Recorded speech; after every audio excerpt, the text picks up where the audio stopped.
Saya mengundang setiap kita untuk bangkit berdiri. Kita akan membaca satu bagian firman Tuhan yang akan menjadi pokok perenungan kita di hari Tuhan ini. Ini terambil dari Roma pasal yang ke-6. Saya akan membaca mulai dari ayat yang pertama sampai dengan ayat yang ke-10, nanti ayat 11 sampai dengan ayat yang ke-14 kita baca bersama-sama.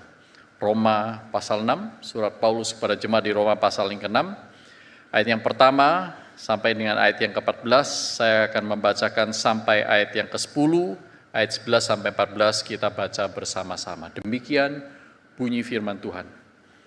Jika demikian, apa yang hendak kita katakan? Bolehkah kita bertekun dalam dosa supaya semakin bertambah anugerah itu?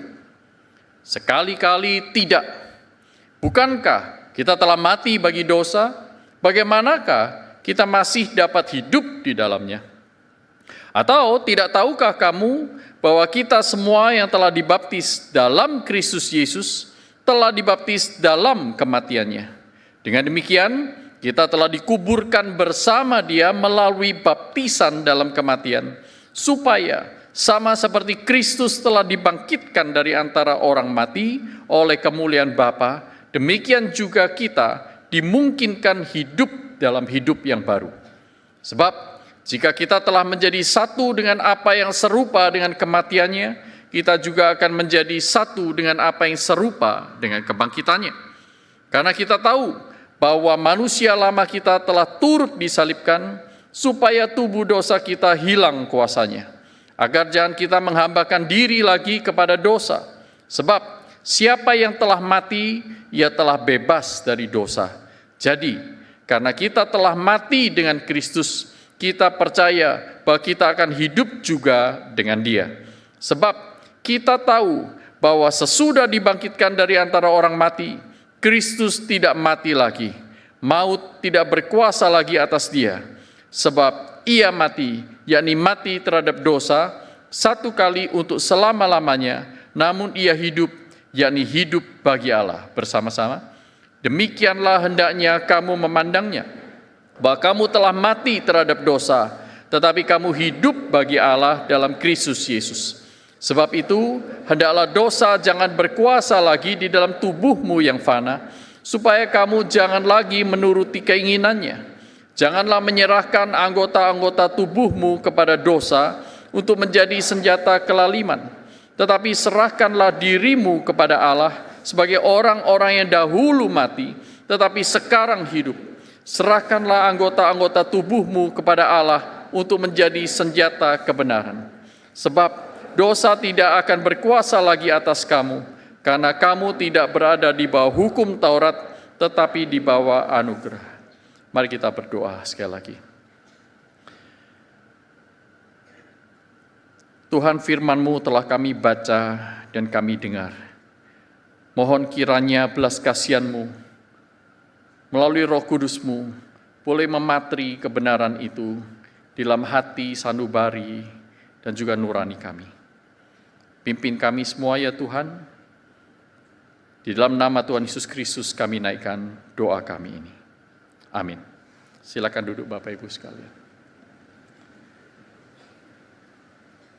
Tema kita hari ini adalah dying in order to live. Kita sering mungkin mendengar living to die, tetapi hari ini kita justru melihat keunikan pengajaran kitab suci, yaitu kita sebaliknya dari living to die, kita dying to live. Apa artinya? Minggu yang lalu saya bersama dengan beberapa rekan melakukan serangkaian perjalanan untuk melayani di Kepulauan Nias. Siapa yang dari Nias angkat tangan? Ya Ahowu. Puji Tuhan, ya, masih ingat saya.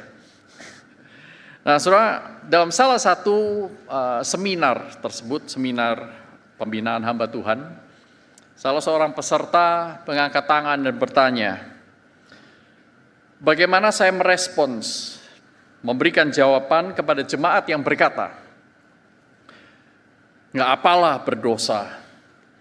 Nanti kita bisa minta ampun kok waktu perjamuan kudus katanya. Nggak apalah berdosa. Nanti kita bisa minta ampun kepada Tuhan kapanpun kita mau. Jadi bagaimana menjawabnya?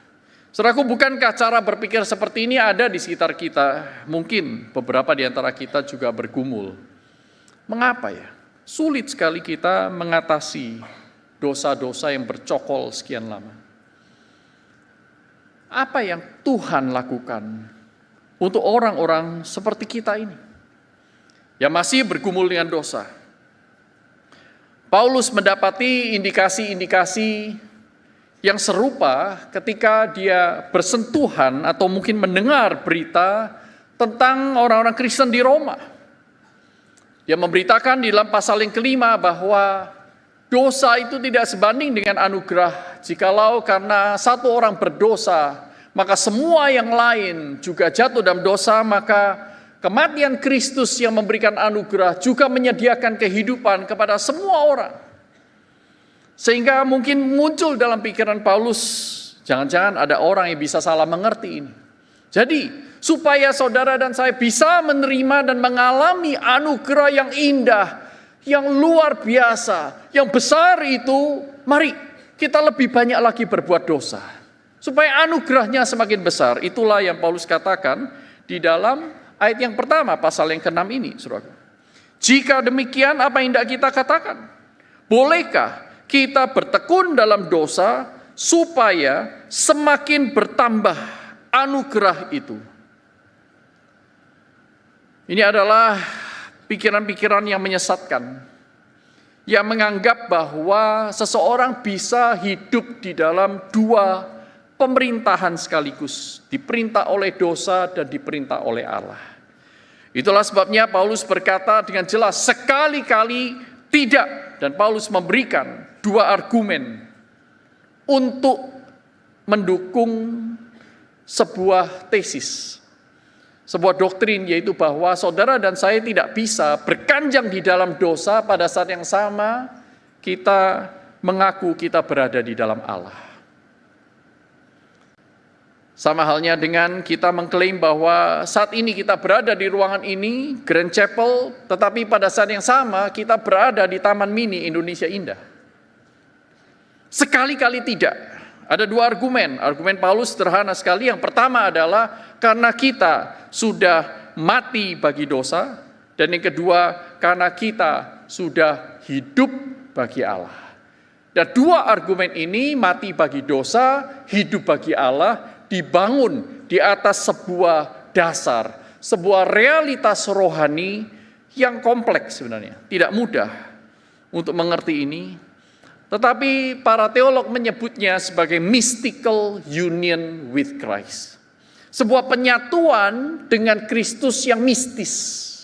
Dan di dalam Roma pasal 6 ini, saudaraku, penyatuan dengan Kristus yang mistis ini didemonstrasikan atau diutarakan, diekspresikan berkali-kali di dalam ayat-ayat yang tadi kita baca. Kita sudah mati bersama dengan Kristus, Kristus mati untuk kita, dan kemudian kita bangkit bersama dengan Dia, Dia bangkit untuk kita, kita dipersatukan dalam Dia, dan seterusnya, dan seterusnya. Dan ada satu kata yang seringkali diulangi di bagian ini, yaitu Paulus menggunakan kata baptisan.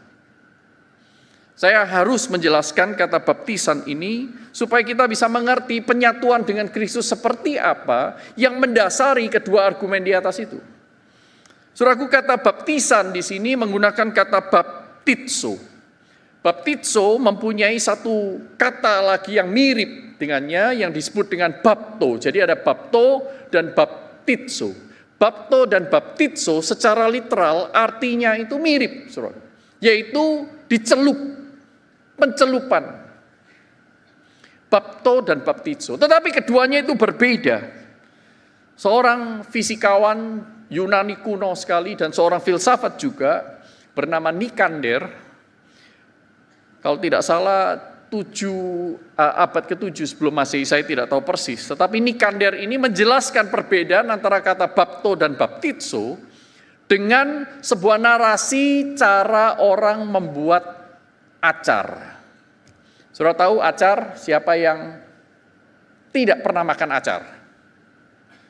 Semuanya tidak ada yang katakan berarti sudah ya. Siapa yang saat ini kepingin makan acar karena lapar? Tidak perlu ya. Saya tahu saudara lapar, wajahnya kelihatan. Saudara, Nikander menceritakan, oke, cara membuat acar. Pertama-tama kita beli sayur-sayuran. Oke, beli sayuran di pasar, dibawa pulang ke rumah. Lalu apa yang dilakukan, saudaraku? Ibu-ibu, saudari-saudari yang tahu membuat acar, setelah beli bahannya, ya mungkin timun dan beberapa sayuran, wortel, dibawa pulang ke rumah, lalu apa yang dilakukan? Dipotong, iris-iris, jangan, dicuci dulu ya, karena kotor dari pasar ya. Saudara, nah maka sayur-sayuran itu dicelupkan ke air. Nah pencelupan pertama ini menggunakan kata bapto, dicelupkan. Nah waktu dicelupkan dia mengalami perubahan nggak? Ya, tetapi perubahannya baru perubahan yang ada di permukaan. Dari timun yang kotor, yang mungkin berdebu, ada sedikit tanah yang menempel, dicelupkan, dibilas, dibersihkan dan dibasuh, dia menjadi bersih, Bapak Ibu. Tetapi dia tetaplah timun yang sama, cuman sekarang permukaannya lebih bersih. Apakah dia bisa menjadi kotor lagi? Bisa? Bisa. Taruh aja di pinggir jalan, tunggu waktu 1 jam, 2 jam, saudara tidak mungkin mau makan langsung. Karena sudah ada debu-debu yang menempel di sana. Jadi inilah bapto. Ada perubahan, tapi perubahan itu di permukaan dan dia belum mengalami perubahan yang sifatnya esensial. Timun yang sama setelah dibapto masih adalah timun. Nah, setelah dicuci, dibapto, maka timun itu mulai diiris-iris, dikupas sesuai dengan ukuran yang dikehendaki. Dan kemudian disediakanlah sebuah baskom, diberikan ramuan-ramuan di sana. Ada larutan cuka, dicampur gula, dicampur sedikit garam. Saya tahu saudara semakin lapar mendengar ini. Dan kemudian saudaraku ditambahkan lagi dengan sayur-sayuran yang lain. Nah waktu pencelupan kedua ke dalam baskom dengan isi larutan cuka dan ramuan ini, saudaraku ini menggunakan kata baptizo. Ini pencelupan yang kedua. Apa yang terjadi dengan pencelupan yang kedua berbeda dari apa yang terjadi di pencelupan pertama. Bapto tidak sama dengan baptizo. Ketika timun itu sudah dipotong, sayur-sayuran itu dimasukkan, maka dia berada di dalam larutan, larutan ada di dalam dia. Sehingga terjadi perubahan yang sifatnya itu esensial, dan yang kedua permanen. Esensial dan permanen. Mengapa? Karena dia berada di dalam larutan cuka berada di dalam dia. Sehingga timun ini berubah menjadi acar. Bukan timun biasa. Dia tidak bisa balik ke dalam bentuk semula. Maka perubahan identitas itu terjadi dan sifatnya itu permanen dan esensial. Ini yang dimaksud oleh Rasul Paulus ketika dikatakan, bukankah kita sudah dibaptizo ke dalam Kristus. Yohanes pasal 15 mengatakan kita di dalam Kristus, Kristus di dalam kita. Kita seperti carang yang menempel di pokok anggur. Nah, saudaraku yang terkasih dalam Tuhan, di atas dasar konsep penyatuan permanen yang mengubah jati diri orang-orang yang dipersatukan ke dalam Kristus secara esensial inilah, maka Paulus membangun 2 argumen itu. Yang pertama, mengapa orang Kristen yang sungguh-sungguh sudah lahir baru, bukan hanya orang-orang Kristen yang rajin ke gereja dan berasal dari keluarga Kristen saja, gereja-gereja tradisional, saudaraku, itu tidak bisa berkanjang dalam dosa. Mengapa anak-anak Tuhan yang sejati tidak bisa berkanjang dalam dosa? Yang pertama, karena mereka sudah mati bagi dosa. Mereka sudah dipersatukan, dibaptizo ke dalam kematian Kristus, dan mereka sudah dibaptizo ke dalam kebangkitannya. Dibaptizo ke dalam kematian Kristus membuat anak-anak Tuhan menjadi mati bagi dosa. Apa artinya mati bagi dosa? Ayat 2 dan ayat yang ketiga saya baca sekali lagi. Sekali-kali tidak bukankah kita telah mati bagi dosa? Bagaimanakah kita masih dapat hidup di dalamnya? Atau tidak tahukah kamu bahwa kita semua telah dibaptizo ke dalam Kristus Yesus, telah dibaptizo ke dalam kematiannya? Saudaraku, apa itu mati? Orang-orang bisa mempunyai definisi berbeda-beda tentang mati. Mati bisa disebutkan sebagai berhenti bernapas, misalnya. Mati itu berarti tidak bersama-sama dengan kita lagi. Mati berarti berada di alam yang lain. Mati berarti macam-macam, saudaraku. Tetapi jikalau kita mengerti kata kematian, kematian ini sebenarnya akar dari inti makna kematian itu sebenarnya adalah perpisahan. Di mana ada kematian, di sana ada perpisahan. Kematian fisik itu adalah perpisahan antara tubuh dengan roh. Tubuh ini mengalami kematian ketika dia berpisah dari roh yang sebenarnya memberi kehidupan di dalam tubuh yang mati ini. Ketika saudara mengambil satu helai rambut Anda, cabut rambut ini, saudaraku, yang sudah kita cabut, ini hidup atau mati? Rambut yang sudah dicabut, hidup atau mati? Mati, saudaraku. Karena apa? Dia sudah terpisah dari sumber kehidupan. Dia sudah terpisah dari kehidupan itu sendiri. Maka dikatakan bahwa rambut yang adalah sehelai fisik, yang kita sebut rambut itu, tidak lagi memiliki kehidupan. Ketika dia terpisah dari kehidupan, dia disebut mati. Tetapi ini mati secara fisik. Ada yang namanya mati rohani, seperti yang dikatakan oleh Paulus dalam Efesus pasal kedua, ayat yang pertama sampai dengan ayat yang ketiga. Saya baca bagi saudara demikian. Efesus 2 ayat pertama sampai ketiga. Kamu dahulu sudah mati karena pelanggaran-pelanggaran dan dosa-dosamu. Ini pasti bukan mati fisik. Kalau mati fisik, kenapa Paulus berkata kamu dahulu sudah mati? Emang orang mati bisa baca? Gak bisa kan? Saudaraku.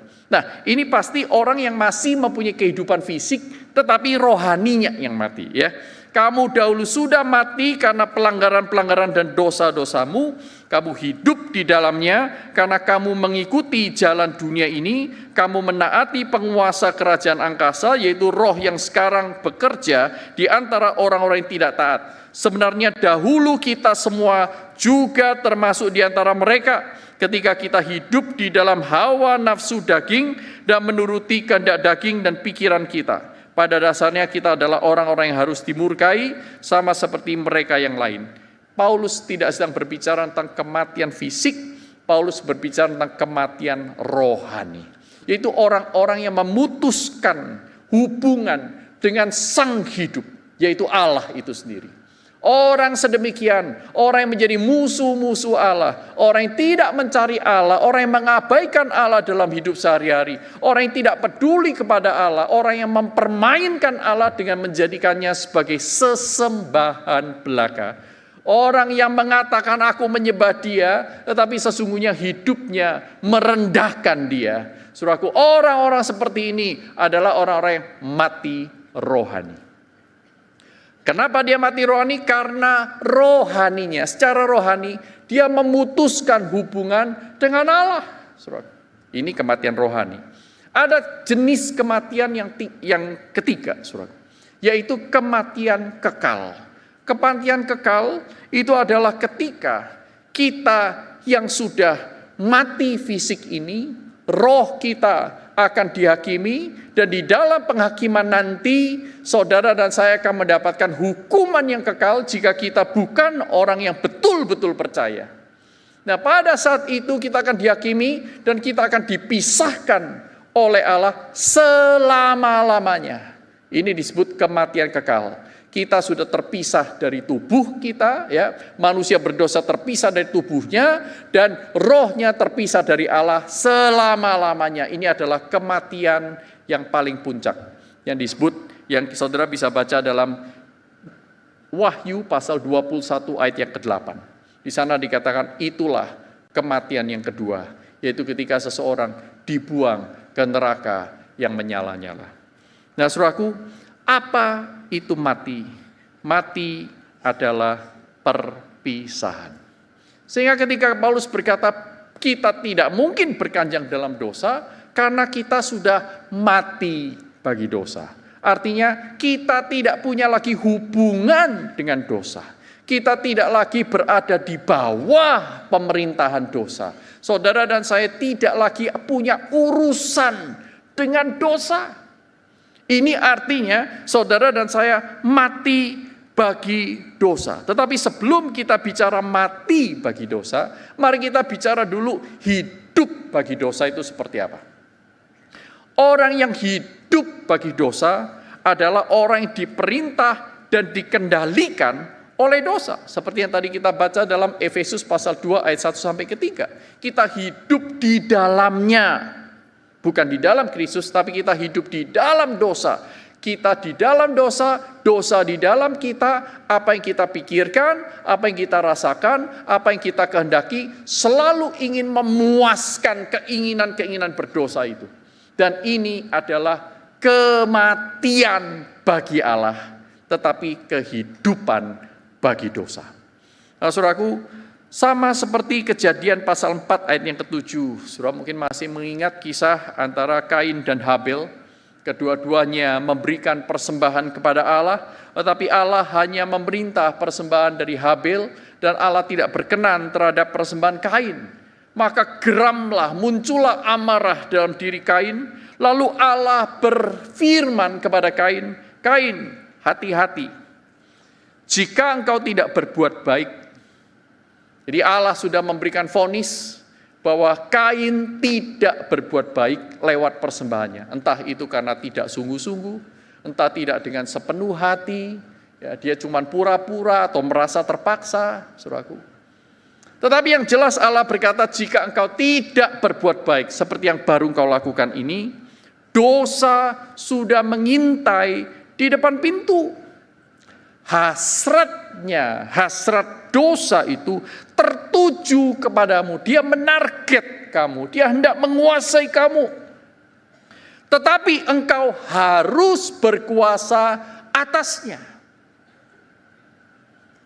Jadi saudaraku, dosa memerintah kita lewat hasrat. Dosa berada di depan pintu lewat keinginan kita, lewat perasaan kita. Dan dari sana Kain akhirnya memilih untuk tidak taat kepada Allah, tetapi taat kepada dosa. Di sanalah Kain akhirnya mati bagi Allah, tetapi hidup bagi dosa. Yakobus pasal 1 ayat 14 dan sampai ayat 15 menjelaskan proses ini. Dia berkata demikian, namun tiap-tiap orang dicobai oleh keinginannya sendiri, karena ia diseret dan dipikat olehnya. Apabila keinginan itu telah dibuahi, ia melahirkan dosa. Apabila dosa itu sudah matang, ia melahirkan maut. Maut adalah kematian. Maut adalah mati, saudara. Sehingga ketika orang berdosa, dia mendeklarasikan dirinya, aku tidak mau berurusan dengan Allah, aku ingin memuaskan diriku sendiri. Orang-orang seperti ini adalah orang yang hidup bagi dosa dan bukan mati bagi dosa. Nah, jika seseorang itu sudah mati bagi dosa, ya tidak lagi dikendalikan oleh dosa. Masih mungkin enggak jatuh dalam dosa? Masih. Masih mungkin enggak seseorang itu karena kelemahan-kelemahan tertentu akhirnya dipikat dan diseret oleh keinginannya? Masih, tetapi ada bedanya antara anak Tuhan yang lahir baru jatuh ke dalam dosa dengan orang yang belum lahir baru jatuh ke dalam dosa. Rasanya berbeda, sensasinya berbeda, hati nuraninya bereaksi berbeda, dan Roh Kudus juga bersikap berbeda terhadap dua orang ini, saudaraku. Nah, saudaraku, bagi orang-orang yang sudah mati bagi dosa, sekalipun ia masih mungkin untuk jatuh dalam dosa, tetapi dia tidak lagi dikendalikan oleh dosa. Mengapa? Karena Kristus sudah memindahkan dia ke dalam dirinya, dan dia berada di dalam Kristus, Kristus berada di dalam dirinya. Satu pekerjaan misteri yang tidak bisa dilakukan oleh agama-agama dunia ini, yang tidak bisa dilakukan oleh manusia, apalagi si jahat, tetapi hanya bisa dilakukan oleh Allah, oleh karena anugerahnya. Dia melakukan apa yang tidak mungkin kita sendiri lakukan. Dia melakukan apa yang psikologi manusia tidak bisa lakukan. Dia lakukan apa yang teologi tidak bisa lakukan, yaitu mempersatukan orang berdosa dengan dirinya secara permanen dan bersifat esensial. Saudaraku, maka Paulus itu berpikir begini. Jadi mana mungkin orang yang sudah tidak dikendalikan oleh dosa masih bisa berkanjang dalam dosa? Nah, sekarang saudara mulai mengerti mengapa Paulus berkata sekali-kali tidak. Bukankah kita telah mati bagi dosa? Artinya sudah cerai, kita tidak lagi berada di bawah kuasanya. Bagaimanakah kita masih dapat hidup di dalamnya? Jawabannya tidak mungkin. Saudara yang terkasih dalam Tuhan, mati dan hidup itu adalah antitesis. Mati tidak bisa koeksis dengan hidup. Kalau kita mati, kita nggak hidup. Kalau kita hidup, berarti kita nggak mati. Nah, di dalam perjanjian baru ini, khususnya surat-surat Paulus, antitesis antara mati dan hidup ini disejajarkan dengan lama dan baru. Yang lama bukan baru, yang baru bukan lama. Nah, saudara perhatikan bagaimana Paulus menjelaskan dari POV yang berbeda. Kita baca 2 Korintus pasal 5 ayat 14 sampai 17. 2 Korintus pasal 5 ayat 14 sampai 17. Demikian bunyi firman Tuhan. Sebab kasih Kristus menguasai kami, bukan lagi dosa, bukan lagi kedagingan, bukan lagi prinsip dan standar dunia, karena kami telah mengerti bahwa jika satu orang sudah mati untuk semua orang, mereka semua sudah mati.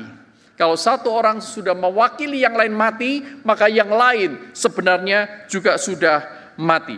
Kristus telah mati untuk semua orang, supaya mereka yang hidup tidak lagi hidup untuk dirinya sendiri, tetapi untuk Dia yang telah mati dan telah dibangkitkan untuk mereka. Sebab itu, kami tidak lagi menilai seorang pun menurut ukuran manusia.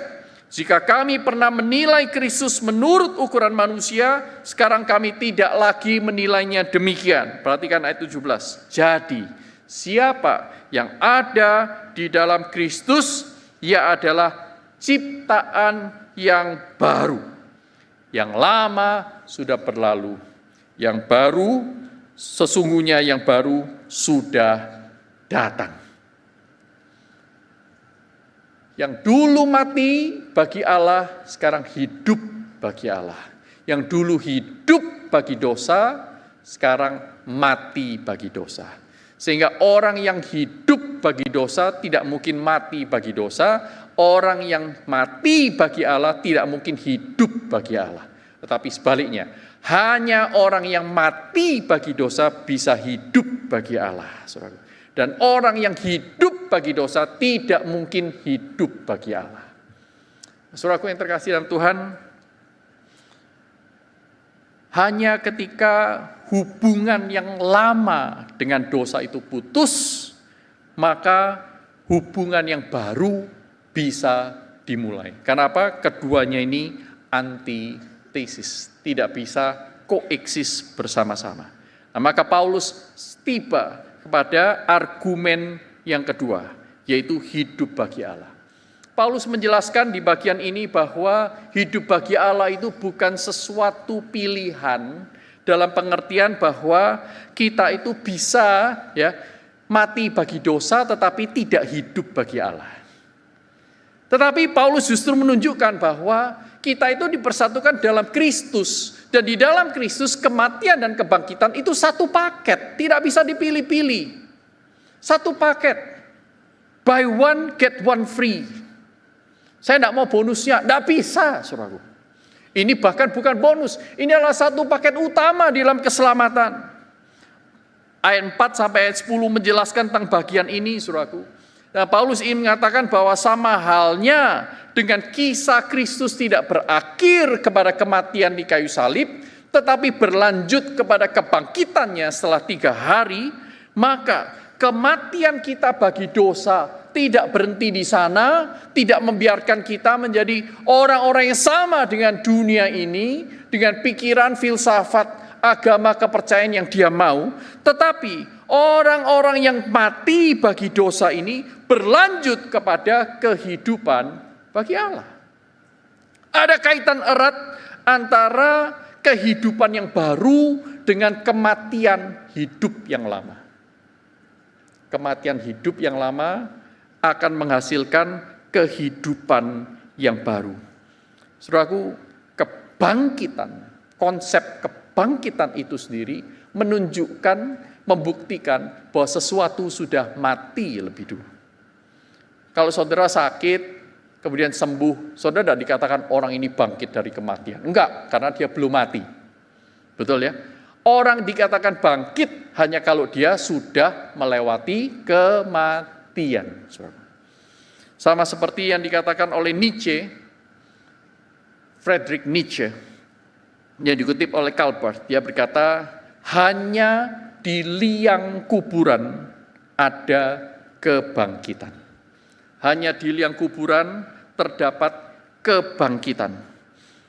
Saudaraku, sama halnya bahwa dosa dan Allah adalah antitesis, tidak bisa memerintah bersama-sama, maka hanya jika hidup lama bagi dosa itu dimatikan, maka hidup baru bagi Allah bisa dibangkitkan. Saya ulangi sekali lagi. Ini kalimat yang setelah saya pikir-pikir bagus juga ya. Saya enggak jelek-jelek amat buat kutipan, saudaraku. Jika hidup lama bagi dosa, hanya jika hidup lama dimatikan, hidup lama bagi dosa dimatikan, maka hidup baru bagi Allah bisa dibangkitkan. John Owen mengatakan dengan lebih tajam lagi, dia berkata begini, matikanlah dosa atau ia akan mematikanmu.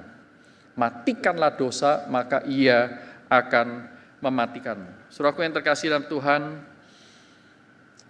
mungkin sampai di titik ini kita bergumul. Mengapa ya? 1000 kali dengar khotbah yang menegur dosa-dosa kita. Tetapi dosa-dosa kita tidak kunjung surut. Kita frustrasi. Kita hilang harapan. Kenapa Tuhan? Aku lakukan lagi. Kenapa Tuhan? Kok terjadi lagi? Kenapa Tuhan? Bahkan terjadi tanpa aku sempat memikirkannya. Saudara, kita semua bergumul dengan dosa-dosa kita. Karena sekalipun kita diselamatkan oleh Allah, kita sudah dipersatukan, dibaptiso ke dalam Kristus, saudara dan saya tidak langsung menjadi malaikat. Kita masih bergumul dengan manusia lama kita. Di dalam pasal yang ke-7, surat Roma, Paulus membuka satu ranah pergumulan yang lebih dalam. Kalau kita berhenti di Roma pasal 6, kita akan merasa frustrasi ya. Ya itu hanya untuk orang-orang seperti Paulus, saya kok susah banget ya lepas dari dosa-dosa tertentu. Tetapi di pasal yang ke-7, Paulus berkata bahwa apa yang kuingini justru bukan itu yang aku lakukan. Yang kuingini untuk mematuhi hukum Taurat, tetapi bukan itu yang justru aku lakukan. Paulus sendiri bergumul sampai dia menjerit. Dan dia berkata, siapa yang bisa melepaskan aku dari tubuh maut ini? Siapa yang bisa melepaskan aku dari sistem hidup yang sudah kelewat gelap? Apakah ada harapan buatku? Namun Paulus mengakhiri kalimat jeritan itu dengan ayat 25 pasal yang ke-7. Syukur kepada Allah melalui Yesus Kristus Tuhan kita. Saudara, sebelum kepada langkah-langkah yang lebih praktis, mari kita definisikan dulu. Kalau tadi kita sudah mendefinisikan hidup bagi dosa itu seperti apa, maka kita bisa mengerti mati bagi dosa. Maka sekarang mari kita mengerti lagi apa artinya hidup baru. Hidup bagi Allah itu seperti apa sehingga kita tidak bisa mengklaim aku sudah hidup baru, aku sudah hidup bagi Allah. Tanpa kita menguji dari kebenaran firman Tuhan. Dalam Roma pasal 6 ini ada beberapa karakteristik hidup baru, hidup bagi Allah. Yang pertama ayat yang ke-7 mengatakan demikian. Sebab siapa yang telah mati, artinya mati bagi dosa, ia telah bebas dari dosa. Dia tidak lagi dikuasai oleh dosa, dosa bisa mencobai, dosa bisa berusaha untuk memikat keinginan kita, tetapi sesungguhnya kita tidak lagi berada di bawah kuasanya yang seolah-olah kita harus menurutinya. Jadi ciri khas pertama hidup baru atau hidup bagi Allah adalah ia bebas dari dosa. Saudara, saya punya pengalaman memiliki atau mengalami guru killer. Ada yang punya guru killer di masa lalunya? Semoga tidak di UPH. Ada yang punya guru killer? Angkat tangan, enggak cuma saya. Ada beberapa ya, puji Tuhan turunkan. Ada lagi? Saudara, saya punya guru killer. Waktu saya SD. Guru ini begitu, orang Jawa bilangnya kereng, tegas, bahkan cenderung jahat. Anak kecil ya, berpikirnya seperti itu. Setiap kali kami melakukan kesalahan sekecil apapun, dia akan menghukum. Bukan menasihati, enggak pakai. Menasihati itu sudah langsung di skip dia. Hukum. Jadi kalau misalnya dia masuk kelas memberikan soal di papan tulis. Dia memanggil secara random murid-murid ya untuk maju bergantian mengerjakan soal itu. Dan kemudian kerjakannya keliru. Dia langsung bilang, kamu malas. Gini aja tidak bisa, saya sudah ajarkan berkali-kali. Sekarang berdiri di depan, di ujung kelas, kaki bangau. Saudara tahu kaki bangau? Kakinya disuruh angkat satu, saudaraku. Pokoknya tidak boleh berdiri di atas dua kaki, menghadap tembok, kaki bangau. Yang satu sudah kaki bangau yang ini. Ini juga keliru, sana, di ujung sana, kaki bangau. Jadi, di akhir pelajaran ada banyak bangau di kelas saya.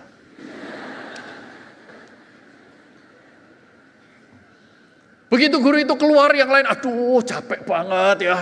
Mereka bersuka cita justru waktu dia tidak ada.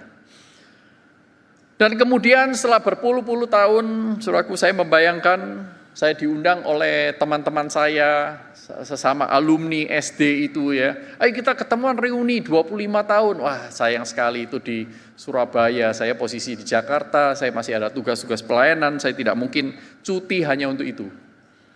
Tetapi saya membayangkan kalau saya berada di sana, yang diundang bukan hanya teman-teman seangkatan, tetapi juga guru-guru yang lain, saudaraku, termasuk staf-staf itu yang mungkin tidak lagi bekerja di sekolah yang sama, saudaraku. Diundang. Nah, saya membayangkan satu kali kalau misalnya saya datang di sana, saya bertemu dengan guru killer ini. Dan saya berkata, "Selamat pagi, Bu." Maaf. Selamat malam. Karena kebiasaan kalau ketemu kan selamat pagi karena sekolahnya pagi, saudaraku. Maaf, Bu. Selamat malam. Enggak, keliru. Sana, kaki bangau di depan resto. Beberapa teman lagi, Ibu ini namanya siapa ya, saya lupa. Loh, kamu lupa nama saya, sana, kaki bangau. Saudara, kalau misalnya saudara berada di posisi saya, kita melakukan kesalahan-kesalahan. Namanya juga manusia, apalagi masih berdosa. Nah, kemudian saudara berhadapan dengan guru killer itu, dan guru killer itu minta Anda melakukan pose kaki bangau. Bayangkan saudara dari posisi itu. Apakah saudara akan menurutinya? Yang mau menuruti angkat tangan? Tidak ada ya. Kenapa? Why? Kalau dulu waktu kecil kok iya, kok mau. Tetapi sekarang kenapa nggak mau? Saya menemukan beberapa jawaban. Yang pertama, dia bukan guru saya lagi. Betul? Sudah puluhan tahun, saya tidak lagi di bawah pengasuhan dia. Dia tidak lagi berkuasa atas saya, dia bukan guru saya, dia hanya mantan guru. Mantan guru. Oke? Tidak ada CLBK-an. Ya. Dia mantan guru, dia tidak punya kuasa atas diri saya bebas dari dia. Yang kedua, saudaraku, saya tidak sedang berada di dalam sekolah. Saya sudah tidak di sekolah itu lagi. Saya sudah bebas. Itulah sebabnya, saudaraku, ketika dosa berusaha untuk menggoncang diri Anda, berusaha untuk menggoda Anda, memikat Anda dengan caranya yang luar biasa itu, masif, sistematis, secara cerdik, saudara. Tetapi saudara harus ingat, karena saudara dan saya sudah mati bagi dosa. Kita sudah terpisah dari dosa. Dosa tidak lagi menguasai kita. Ini adalah ciri pertama orang yang hidup baru. Dia tidak di bawah asuhan dosa. Dan dia tidak di dalam atmosfer hidup yang berdosa. Yang kedua, saudara.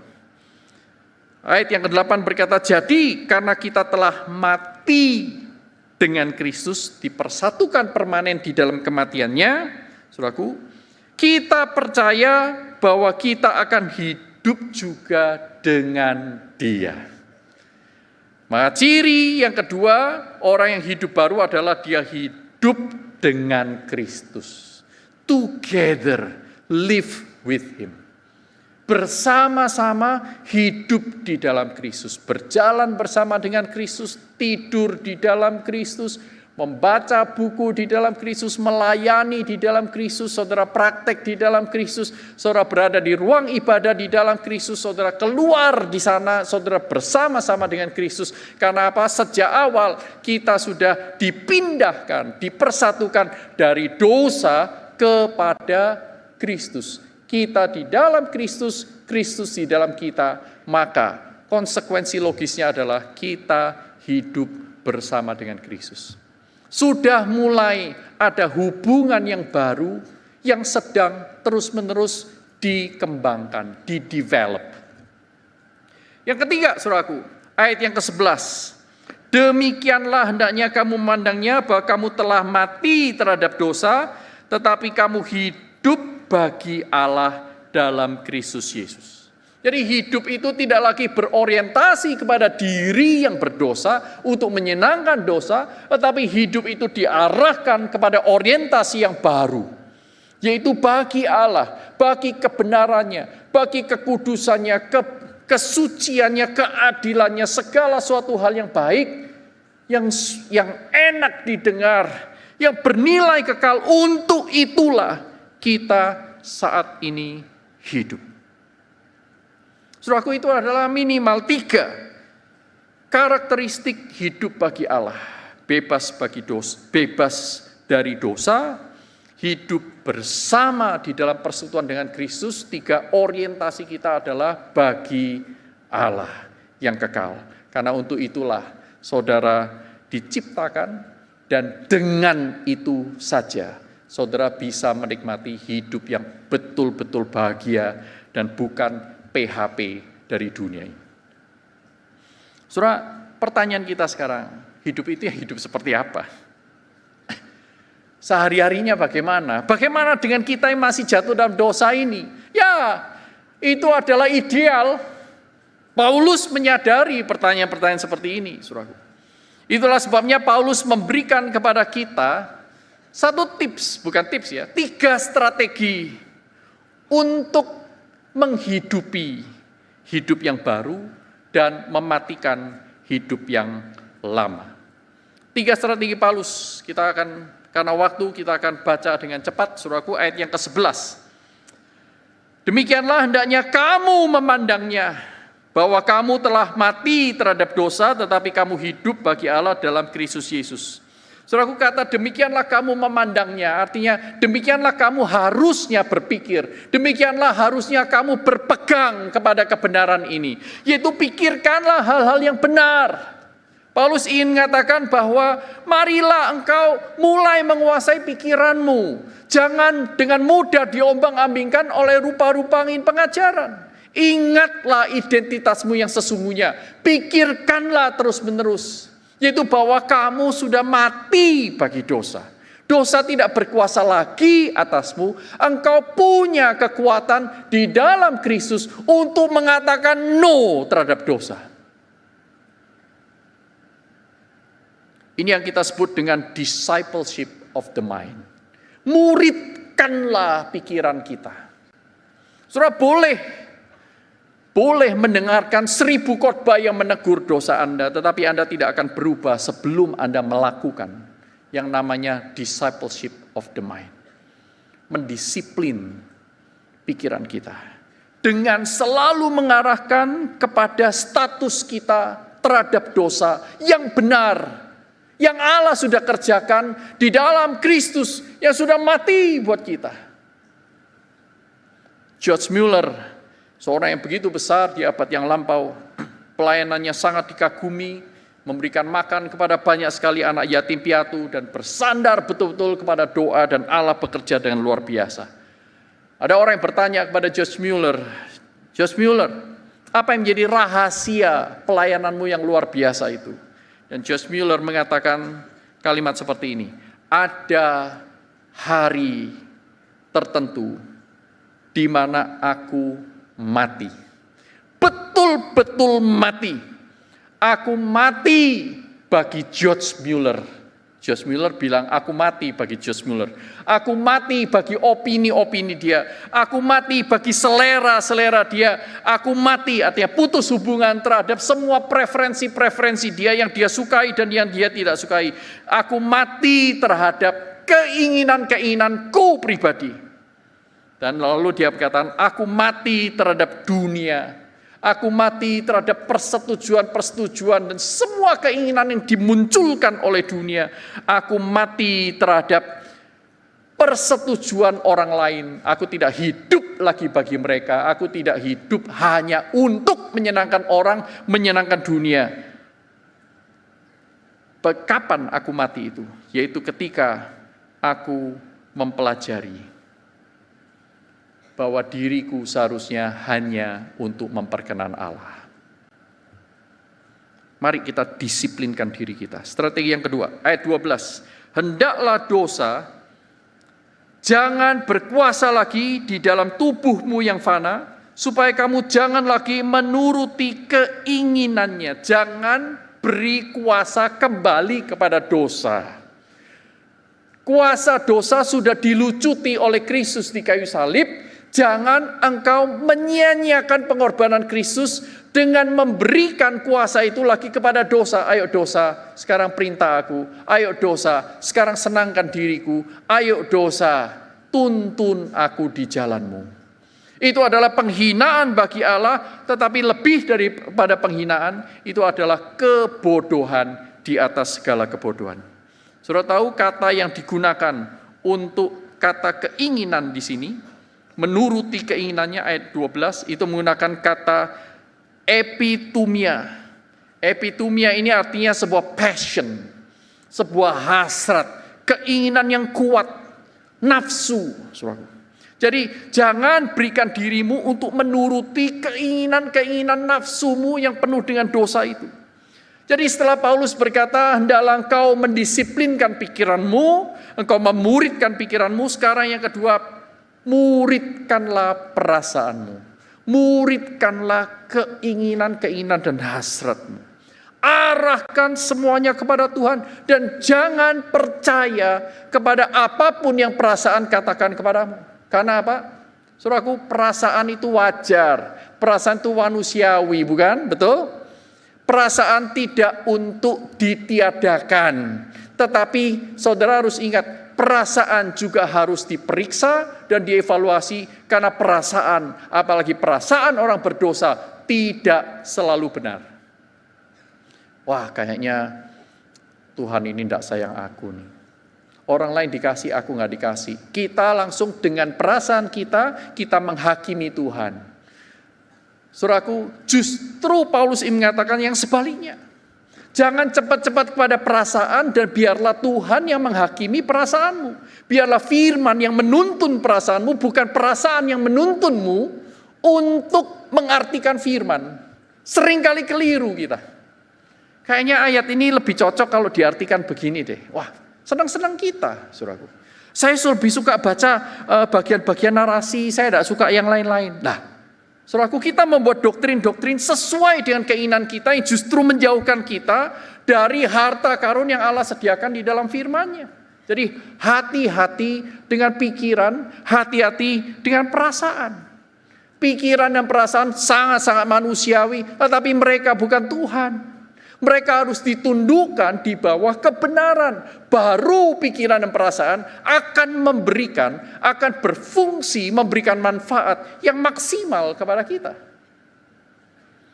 Yang ketiga, yang terakhir, jangan menyerahkan anggota-anggota tubuhmu kepada dosa untuk menjadi senjata kelaliman, tetapi serahkanlah dirimu kepada Allah. Serahkanlah anggota-anggota tubuhmu untuk menjadi senjata kebenaran. Ayat 13.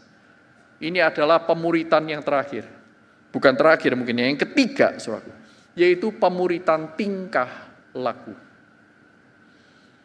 Saudaraku, di dalam banyak hal, tubuh kita, pikiran kita, perasaan kita bekerja karena kebiasaan. Tanpa lewat pikiran. Tanpa lewat deliberasi yang sungguh-sungguh. Nah, itulah sebabnya kita harus secara intensional menghambat, menyerahkan anggota-anggota tubuh kita untuk hal-hal yang berdosa. Dan secara aktif kita menyerahkan diri kita sepenuhnya kepada Allah. Saudaraku, seberapa banyak kita sungguh-sungguh mengevaluasi gaya hidup kita, kebiasaan-kebiasaan kita. Dari bangun tidur sampai tidur lagi, saudara. Bangun tidur, saudara cari apa? Cari Tuhan atau cari HP? Ngaku. Kalau saudara dilukai orang, saudara cari Tuhan atau cari balas dendam? Itu adalah kebiasaan, saudara bahkan tidak memikirkannya. Nah, ketika kita mendengarkan firman Tuhan ini, Tuhan ingin saudara dan saya menggunakan kehendak, menggunakan perasaan, menggunakan pikiran, menggunakan tangan, menggunakan mata, menggunakan telinga, saudaraku. Seperti Kristus. Mengkoreksi, berani mengevaluasi. Nah, ini tidak gampang dan tidak bisa terjadi dalam waktu semalam. Tetapi, saudaraku, sebagai penutup, di dalam Kristus, saudara dan saya sudah menerima segala awal yang baik untuk hidup baru dan bahkan modal yang besar untuk mengalami kemenangan rohani. Pertama, kita dipersatukan dengan Kristus. Selama-lamanya, permanen, esensial. Yang kedua, karena penyatuan dengan Kristus, hubungan kita dengan dosa sudah diputuskan. Dosa tidak lagi berkuasa dan punya kuasa atas hidup kita. Dia hanya bisa menggoda, tetapi tidak bisa memaksa. Yang ketiga, hubungan kita dengan Allah yang tadinya terpisah, kita musuh-musuh Allah, sekarang kita menjadi anak-anak yang dikasihinya. Sehingga Allah akan memberikan anugerah belas kasihan, pimpinan, tuntunan, teguran. Dan yang keempat, Allah juga memberikan Roh Kudus kepada kita. Paulus sampai kepada Roh Kudus di pasal yang ke-8. Hari ini kita tidak membahasnya. Tetapi dia memberikan Roh Kudus, Roh yang sama, yang membuat Kristus lahir dari perawan Maria, sesuatu yang tidak mungkin terjadi karena kuasa Roh Kudus. Roh yang sama, yang membangkitkan Kristus yang mati, menjadi bangkit, saudaraku.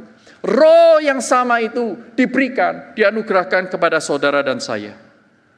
Saudara, tembok besar di Cina, yang panjangnya lebih dari 8.800 km itu tidak dibangun dalam waktu 1 malam. Tetapi dibangun dalam kurun waktu lebih daripada 5 abad. Saudara ingin menyenangkan hati Tuhan, puji Tuhan. Saudara ingin hidup lebih kudus, puji Tuhan. Keinginan itu pun datangnya dari Tuhan. Tetapi saya mengerti, saya dan saudara berada di dalam batch yang sama. Kita orang-orang yang berdosa, former sinners. Kita masih punya tugas untuk mematikan hidup yang lama. Mari kita kerjakan, saudaraku. Semakin giat kita mematikan hidup lama, semakin efektif kita menghidupi hidup yang baru. Sebaliknya, semakin banyak waktu yang saudara pakai untuk menghidupkan hidup yang lama, maka semakin reduplah kehidupan yang baru. Itulah sebabnya saudara tidak mengalami sukacita yang sesungguhnya. Itulah sebabnya kerohanian kita hanya lip service dan sandiwara. Itu sebabnya saudara tidak datang ke rumah Tuhan dengan hati yang melompat-lompat bersukacita karena kemenangan. Mengapa? Karena kita lebih suka menghidupi hidup yang lama. Saudaraku, lihat Petrus. Petrus yang memberitakan Injil hingga disalib terbalik, bukanlah Petrus yang menjala ikan di Danau Galilea. Petrus yang sudah berubah. Kenapa dia bisa berubah? Karena dia sudah melewati perpisahan dengan jala-jala kehidupan lamanya. Dia melewati berjalan di atas air yang hendak menenggelamkannya. Dia melewati proses mematikan kesombongan diri dan jiwa kompetitifnya. Dia melewati hati yang hancur akibat penyangkalan. Tuhan memproses orang-orang yang ingin menyenangkan hatinya. Lihatlah Yusuf, lihatlah Samson, lihatlah yang lain-lain. Polanya sama. Saudara ingin dipakai Tuhan, saudara sudah diselamatkan Tuhan, saudara ingin dipakai Tuhan, mari. Kita menjadi murid-murid Kristus yang lebih giat lagi. Saudara, ada sebuah kutipan yang bagus sekali, saya lihat di internet dan saya tidak berhasil menemukan siapa yang menciptakannya. Tapi bunyinya seperti ini.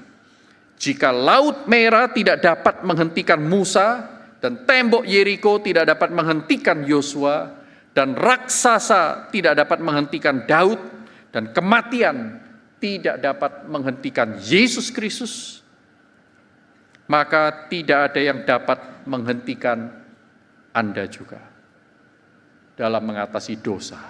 Karena kita ada di dalam Kristus, Kristus ada di dalam kita. Filipi 4 ayat 13 mengatakan, segala hal dapat kutanggung di dalam Dia yang memberi kekuatan kepadaku. Jika bukan Anda yang mematikan hidup yang lama itu, hidup lama Anda, siapa? Jika tidak sekarang, kapan Anda baru mau mulai mematikannya? Jika tidak di sini, di mana? Berapa lama lagi Anda dan saya akan terus menyia-nyiakan kasih karunia Tuhan dan menghancurkan hidup kita dengan melayani dosa dan maut? Mari kita tundukkan kepala. Kita berdoa.